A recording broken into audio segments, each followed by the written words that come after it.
Hey everyone, and welcome back to my channel. Today I'm going to be doing a review, demo, and some comparison swatches of the new Soap & Glory Kick-Ass All Day Wear Foundation. This foundation's been out for about a month and a half to 2 months, so it's still relatively new. But it has taken me a little bit longer to try this one out because I think it's kind of a finicky foundation. I'll talk a little bit more about that in like the review part, but I have a full list of notes right here that I've been keeping down over the last few weeks. I do want to go ahead and show you guys some comparison swatches with these two shades. I got the shade 01, which was described as a neutral undertone, and then 02, which was described as a warm undertone.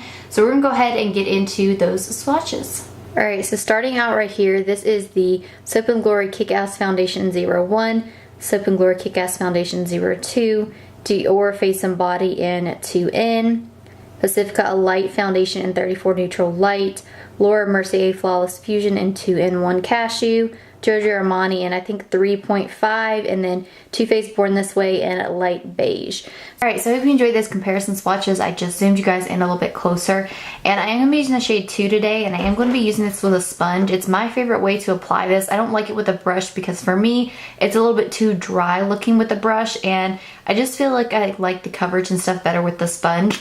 It does come out with a nice pump, which like I said I'll talk about in the review, but I'm just going to start out with about 1.5 pumps on the back of my hand. And again, this is shade 2. I've already primed my skin. I use that Touch and Soul primer, and I do just like to work in sections. And again, I'm just using a pink beauty blender.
With it built up in the areas that needs to be built up.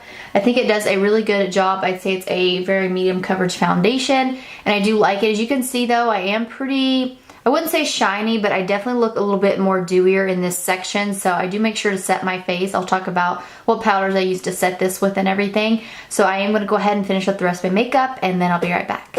Alright guys, I hope you enjoyed that demo. Now starting out with the review, I am going to start out with price. This is $16, so it's not like super cheap drugstore, but then it's not high end either. It's kind of like one of those brands that's right in the middle, which I find with most of Soap & Glory's products, so it's not too expensive.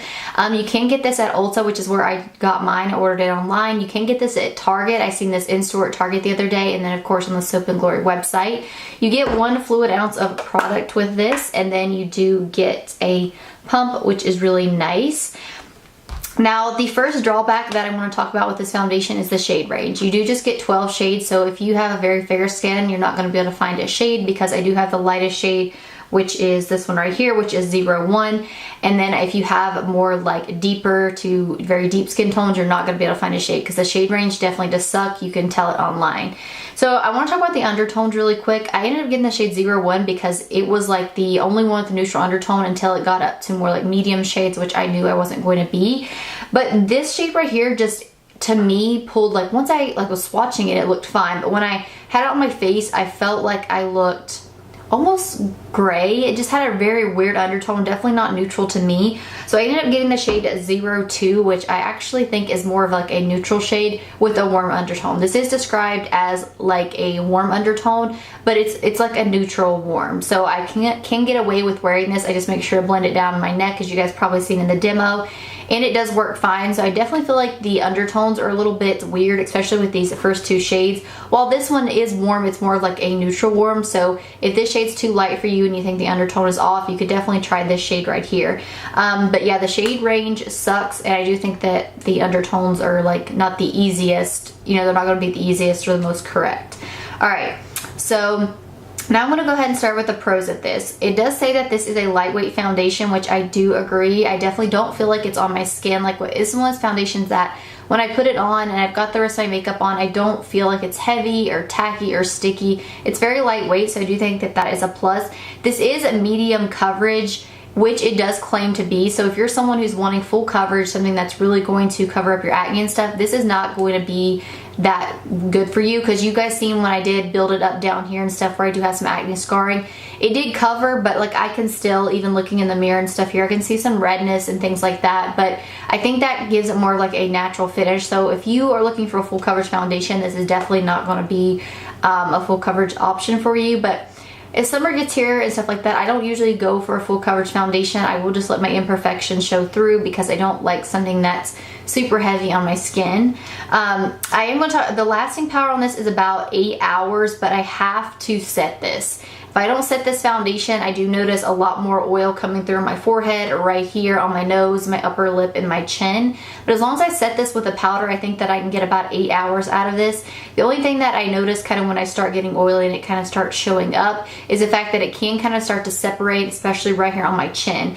But if I set this with a powder, which the powder I like setting it with is this one from Viseart, I will usually just set underneath my eyes, and then I'll drag the rest of the powder down, and then powder, like I said, my chin, above my lip and my forehead, and then I just leave everything else unset, because I do feel like my bronzer and my blush and my highlight blends fine on top of this foundation without having to set it with a translucent powder. But definitely to get that 8 hour wear, I have to set it, because the first thing that I noticed when I didn't set it, like I said, is breaking up my chin, and I looked really oily in here, so oily that I could take like a tissue and put it, and it just looked really gross. So I definitely think that this is a foundation that needs to be set, not so much because you can't blend stuff on top of it, but just because with my oily skin, I definitely need to set it with a powder. So as far as what skin type it's good for, I think that it would be better for normal to oily skin, because as I've mentioned before, like with my retinol, my skin did go through quite a dry stage. This foundation like clings to, I feel like, any bit of dryness. And at first, when I first apply it, as you guys seen, it kind of looked a little bit dewy, so I didn't think it was going to do that.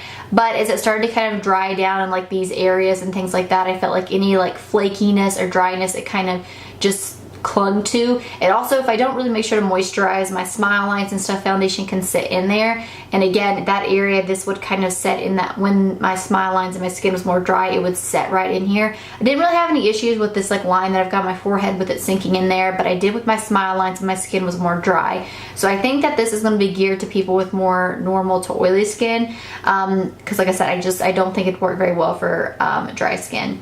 I do want to mention that it doesn't look cakey. I think that it does look very natural. I think that kind of goes with like the medium coverage, where it's still letting my imperfections show through. It does look good over my pores. I don't think that I need a pore filling primer, but I am going to talk about the primers that I like this with and I don't like this with, because I find that this is a very like finicky foundation. I love my Smashbox Photo Finish Primer Light. I'm almost completely out of this, but this to me like works with pretty much any foundation. But I really like it with the No Problem Primer. I think that it creates a little more of a smoother base than with just the foundation on its own. Like the foundation on its own works, but again, if I don't have a primer, I can definitely tell that I start getting oilier sooner.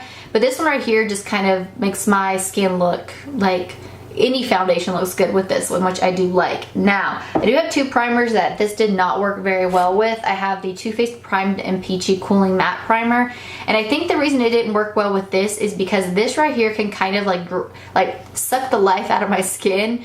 But I like this with some foundations, I do. But with this one, I feel like it just makes it look so dry and so matte, and with that foundation over top of it, it just doesn't look very good. It looks like, I don't want to say dead, but my skin just looks like dull. That's the word I'm looking for. It just looks very dull with this primer. And then I don't like it with the Tatcha Silk Canvas. This primer, I liked it at first, but now I feel like it causes me to get really oily, and that's kind of the issue that I ran into again with this Soap & Glory foundation, is I found that my foundation was just completely sliding around, and that Tatcha one just did not work. So I definitely think that, again, it's a pretty finicky foundation, because usually, you know, I can get at least 3 primers to work, but I just feel like I said it works best with primers more like the Smashbox one, or this one right here, this Touch and Soul one, which is more of like a pore filling primer. This one is, but this is a really good one. We got this in a BoxyCharm and I really like it. All right, so now I'm going to start going on with the cons. So I think a con would be that you can't build it to full coverage, but it doesn't claim to be a full coverage foundation, but I can see how some people would, you know, again, that would be a con for them. But again, it does claim just to be a medium coverage foundation. Again, it's not good to dry skin because it does cling to it. And like I said, anytime I get that dryness, I'll notice some separation on my chin. It does need a primer, like I said, and a setting powder. So if you're someone who doesn't like primer and you don't like doing that extra step with like setting those areas of your face, then you're probably not gonna like it, because it is more of a, I'd say, high maintenance foundation. Like, I think it looks really good on the skin once it's set, and it does last a really long time if you take the time to do the proper steps to get it to last. In conclusion, I think that for me, yes, this foundation works because I don't care to set my face, because when I dip my sponge in my powder and I just drag it, I don't care to set the rest of my face really quick, and I always wear a primer. But I think if you're someone who you don't like a foundation that you're going to have to go the extra mile with to make it look amazing, then I think I would skip on this one. And if you guys tried it out, please let me know what you think. And if you enjoy these foundation reviews, just leave me a comment down below. And as always, thank you guys so much for watching.